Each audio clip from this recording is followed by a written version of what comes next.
This is for anyone who has Jupiter in Aquarius. Aquarius values all things freedom, all things eccentricity, all things that are a bit revolutionary. And Jupiter is where we find most joy in our life. A sense of expansion, a sense of self-ethics, and what we really stand by in life, what brings us abundance, what brings us growth.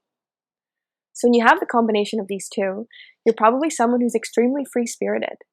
And you get a lot of joy out of being free-spirited. And you probably also get a lot of joy out of being different than everyone else. But it's really interesting because it's like, through this eccentricity and through this uniqueness and this differentness, you actually come into a space of deep brotherhood and sisterhood with others. Because it's in the fact of realizing we're all so unique that it's a revolutionary testament to, we're all so unique. Which means we're all of the same thing. We're all incredibly unique creatures. And in that, there's a brotherhood. In that, there's a sisterhood. In that, there's a revolution of people coming together. Like, you think the Beatles, like, come together. It's very much that Aquarian energy, Jupiter in Aquarius. Yes, let's rise up in our uniqueness and bring that magic to the world. Very free-spirited, very hard to tie down. Very inspired by revolution, by newness, by changing the world, by peace, by all of these they're like electric energies. And you know, Aquarius is ruled by Uranus, which is all about electricity and sparks and revelation. So often people with this placement, Jupiter and Aquarius, thrive when they're overcoming old structures, when they're taking down what used to be there and building the new things.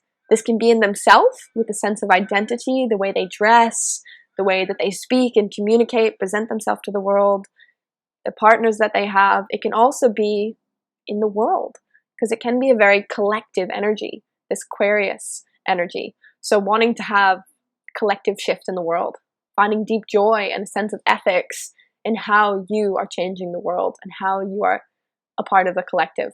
So if you think of like the green peace movement, sustainability, ending war, often people with Jupiter and Aquarius are going to be very inspired in topics that involve these sorts of things, changing old paradigms to create the new paradigm.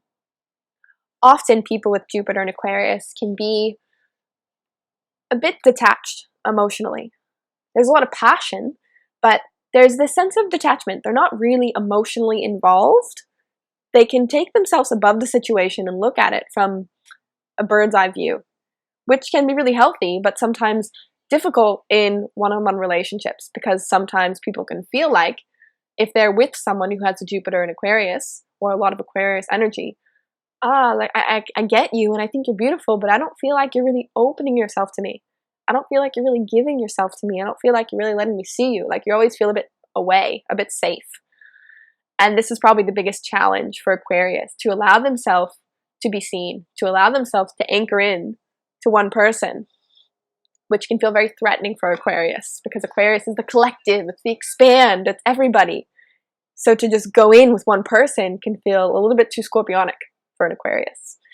So that's one thing to look out for, being a Jupiter and Aquarius person.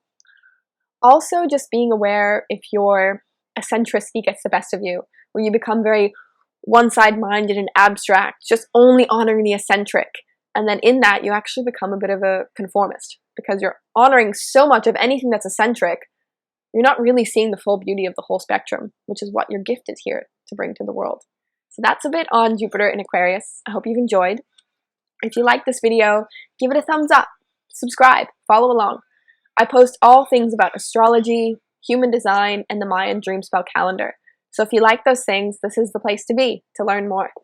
And I love doing it, and I'm so glad that you're here.